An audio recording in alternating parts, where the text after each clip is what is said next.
Greetings, community, and welcome to NCBD Comics and another edition of Kevin's most anticipated reads tomorrow for New Comic Book Day, 9/18/2024. And here we are once again. Here we are once more.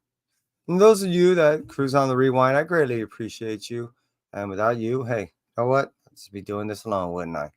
So thank you very much for being here. And start out with talk about IDW. IDW is going to bring us Teenage Mutant Ninja Turtles Mutant Nation, issue number 1. I believe it's a one shot, and I'm looking forward to it because this is going to go ahead and give us a background into the Mutant Nation that we're kind of had a little bit of information from, but not too much of in depth of. It's more like the source book and where it's going to complete aspects in which that we may have questions of.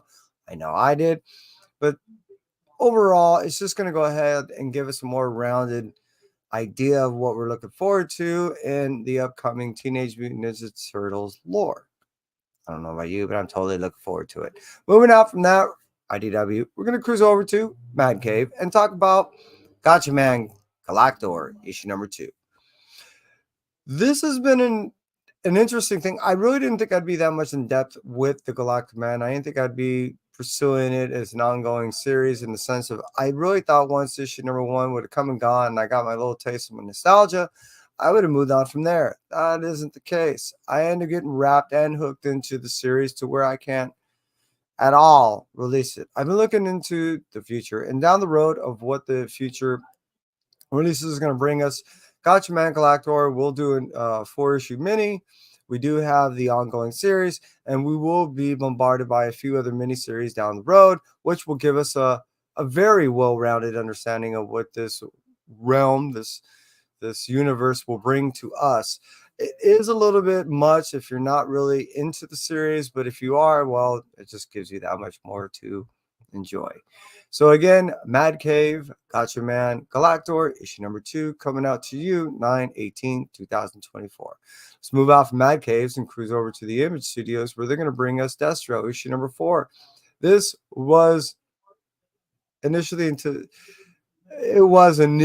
going to be my Blue Light special. I was kind of juggling this one, and this is the one that fell. So unfortunately, Destro, you're going to fall away as my Blue Light. However, that being stated, and you're runner-up number 2, let me give you an understanding of what this world really is. This involves a whole lot of your old-time favorites and bringing it update into a new type of writing, art, and just a whole new world to enjoy. This universe wrapping in together with Destro, G.I. Joe, Cobra Commander, Transformers, and Void Rivals, Scarlet. So many characters, so many traditional and old school characters that we all grew up with Hasbro are now all in one universe, and it's just so immersive as it's being told from so many different directions that it's very well rounded, very enjoyable. The art is near infallible. The storylines are, well, like I said, it almost made my most anticipated read, is consistent beyond belief. So it is one of my most enjoyable universes that I'm reading right now. And unfortunately, it just fell way to my most enjoyable and most anticipated read coming up soon. Moving on from that, we're going to talk about, again, moving on from the Image Studios and Destro, we're going to talk about DC because they're going to bring us 2 titles in which that I've been looking forward to. One, which is going to be a very original one that you're probably not going to see and definitely out from left field, is Batman and Elmer Fudd, issue number 1. You did hear that right. Elmer Fudd is going to take a little vacay away from hunting Bugs Bunny and joining up with Batman, Bruce, to go ahead and solve what? I have no idea, but it doesn't matter. You get these 2 characters together and I'm buying it. Seriously, I didn't even purposely check to see what the storyline, the plot is about. I don't care. You go ahead and you take Batman, you put Elmer Fudd, I'm buying it. So that's what I'm looking forward to. Issue number 1 coming out to you 9/18/2024. Let's cruise out from that. We're going to talk about Detective Comics issue number 27. Now, there's no way I'm going to buy the original. However, the facsimile does come out tomorrow, and it's a neat little, lovely little magazine form. Can't wait to get my hands in and on into this book. I look forward to enjoying it, and something that I can not only read in its full because I can see it, but something that's nice and neat and very, I don't know, traditional in the sense of I'm looking forward to getting back into a book that I totally forgot how the beginning was in its literal sense. So I can't wait to get in that book. So moving out from the DC and Detective Comics, coming out to you in a magazine form, issue number 27, in two ways, both in a foil and a non-foil form. 9/18/2027 coming out to you, 2024 coming out to you tomorrow, a new comic book day. Let's move out from DC and cruise over to the Marvel Universe, where we're going to end it right there. We're going to give you a few on this list. So, started off with Spider-Boy Annual issue number 1, which is part 8 of the Infinity Watch. I bet you thought this was going to be the most anticipated read because it was Spider-Boy. Ha! Yeah, wrong. However, it is one of my more anticipated reads, not due to the fact that it's Spider-Boy, but what it's a part of. This Infinity Watch is not only getting really good, but it is also going to launch an Infinity Watch right after this. You're like, wait, redundantly? This is a setup for the expansion of what's supposed to be a true Infinity Watch story. This is more of a tease, and there's a multiple part to the tease to the actual story that's coming out later. Hopefully that worked out for you. So again, Spider-Boy Annual issue number 1 coming out to you tomorrow, and that's part actually 8 of the multiple part series of the Infinity Watch story. That leads up to the next Infinity Watch story coming out. Yeah. Just saying. Hey, appreciate you being here. Moving out from the Spider-Boy Annual and cruising over to the Spider-Man A Black Suit and Blood issue number 2. I really enjoying the series, and it's a little bit more of the brutal Spider-Man that I'm looking forward to and I've always wanted to see. It's not quite Peter, but it is the better yet of the form in which that I'm looking forward to. So it is high on my most anticipated reads. Moving out from that, let's go ahead and cruise over to another Spider titled Spider Society issue number 2, which brings us a Madam Web from an alternative universe that brings us an identity that we're familiar with, but from another alternative universe. Looking forward to seeing what all this really means because I'm a little confused, but totally looking forward to jumping in this book. I've been digging the whole Spider Society, and it's not just because there's more spidery things, but also due to the fact that they're the ones who allow Spider-Boy to be remembered by everyone in the Marvel Universe, which totally establishes him forevermore. Moving out from the Spider Society issue number 2, and let's cruise over to the Spirits of Vengeance issue number 1.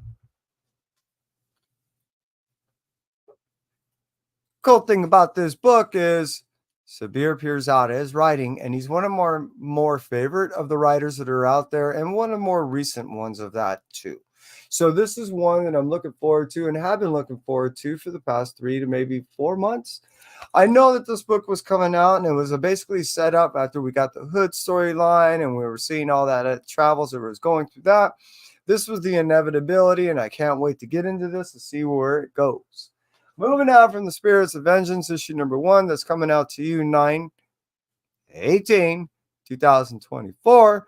Let's talk about Venom War Deadpool, issue number 1. This is another one of those series that ties into the Venom War. And whenever you talk about Deadpool and Venom, you tend to talk about, well, he tends to be a harbor of not only a symbiote, but tends to be more than one. He can also hold multiple, and we've seen him hold as many as I think 5, and is an amazing hybrid more that he was concocting and holding on to. Poor guy was being ripped apart, and it was just freaking awesome.